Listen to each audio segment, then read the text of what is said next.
Bien, vamos a profundizar un poco más en el manejo de la interfaz de Revit. Como hemos podido ver, tenemos los elementos de trabajo, de creación, las herramientas de creación organizadas en las pestañas de creación y de modificación. Pero en esta ocasión quiero hacer incidencia en dos herramientas muy importantes que son el navegador de proyectos y la ventana de propiedades. El navegador de proyectos es, por así decirlo, la herramienta que nos permite organizar nuestro proyecto en los distintos niveles. El concepto de nivel, si bien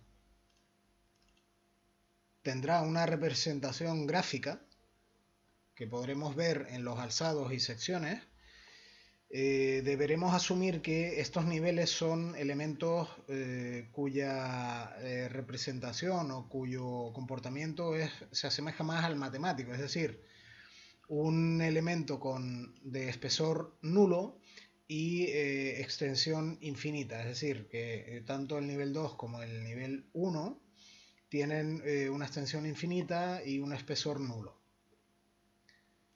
Cuando nosotros dibujemos cualquier tipo de elemento, o prácticamente cualquier tipo de elemento dentro de Revit, hay excepciones como siempre que ya iremos viendo, pero como norma general lo haremos siempre asociado a un determinado nivel. Ahora mismo, una confusión muy habitual en la gente que empieza a trabajar con Revit, con la herramienta, es saber cuál es el nivel actual, cuál es nuestra referencia actual. Como vemos, aunque yo tenga seleccionado en el navegador de proyectos el nivel 2, siempre será el nivel actual el que esté en negrita. Y además lo tenemos también en el encabezado de la ventana. Por tanto, aunque yo tenga seleccionado el nivel 2, tengo que tener en cuenta que a la hora de dibujar, de colocar cualquier elemento de construcción, lo colocaré en el nivel 1. La ventana de propiedades, por otro lado, nos va a mostrar las propiedades asociadas a el elemento que tengamos seleccionado en cada momento. Y en caso de que no tengamos nada seleccionado, nos estará dando las propiedades asociadas a esta vista en concreto. Es decir, cuando hablamos de nivel, hablamos de una vista de nivel. Una vista en planta no es otra cosa que una sección horizontal, lógicamente. Un alzado no es otra cosa que una sección vertical en la que no se corta nada.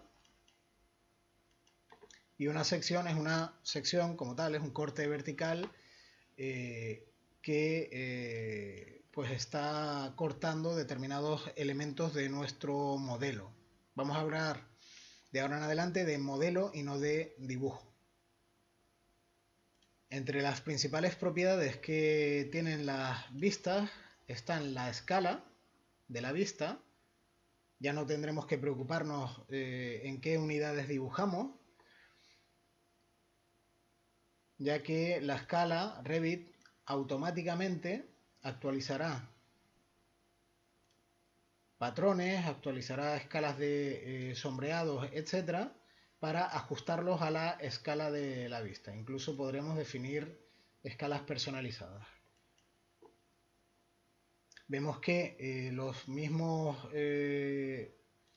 elementos de configuración de la vista, de nivel de detalle, estilo visual, etcétera, los tenemos también en la propia ventana de propiedades. Nosotros podremos crear otras vistas.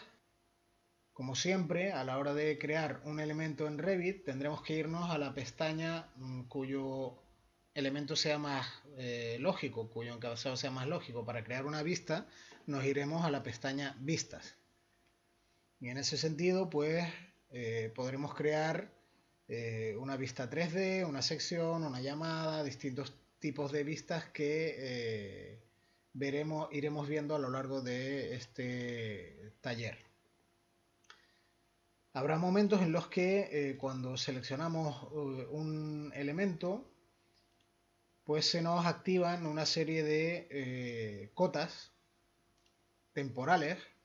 Estos son elementos de anotación, las cotas son elementos de anotación y son inherentes únicamente a la vista, no al modelo. O sea, no acotamos en 3 dimensiones, acotamos en 2 dimensiones y asociados a la vista, en este caso del nivel 1. Y estas cotas, pues obviamente nos pueden servir para manipular la localización de los elementos en nuestro dibujo. Y una vez que deseleccionamos el elemento que tenemos seleccionado, desaparecen. Si quisiéramos que el muro que tengo dibujado tuviese una longitud de 10,50 metros, pues tendríamos que teclear, es decir, seleccionar el elemento, seleccionar, hacer un clic sobre la cota temporal y sobre el texto de la cota temporal y poner 10.5 y automáticamente se ajusta la dimensión, como podemos ver. Como en cualquier programa de Windows, podemos rehacer y deshacer según nos convenga. Podemos también medir los elementos que tenemos en nuestro dibujo.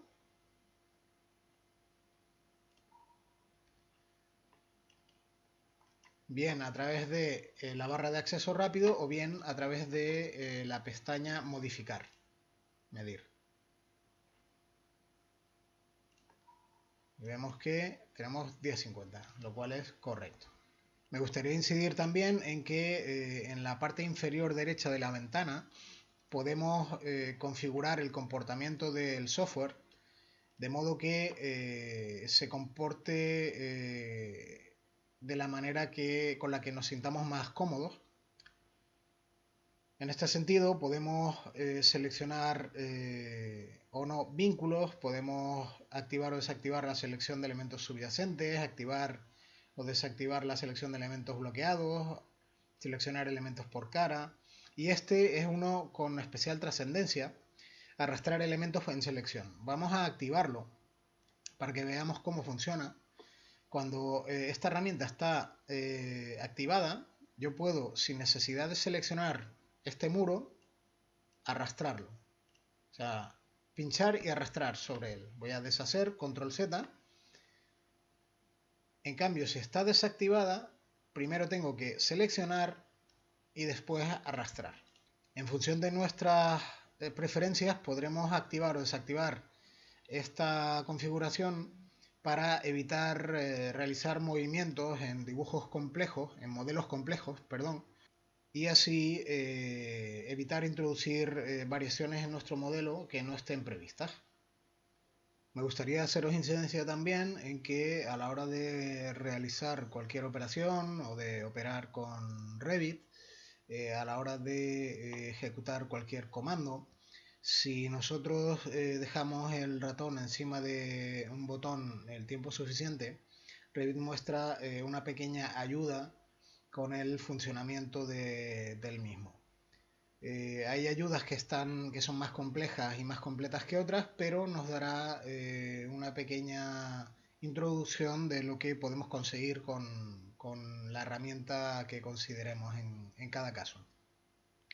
Otra opción es acceder a la ayuda mediante este menú, ¿de acuerdo? De modo que cuando accedamos a la misma, pues se nos abrirá, ya tengo abiertas varias, se nos abrirá la ayuda de Revit, en este caso de la versión que tengamos instalada, 2017, y pues evidentemente podremos consultar cualquier cuestión o realizar búsquedas, etc. Vamos a buscar muro, por ejemplo, y vemos que salen una serie de parámetros que nos pueden servir a la hora de aclarar dudas que nos vayan surgiendo cuando vayamos desarrollando nuestro trabajo.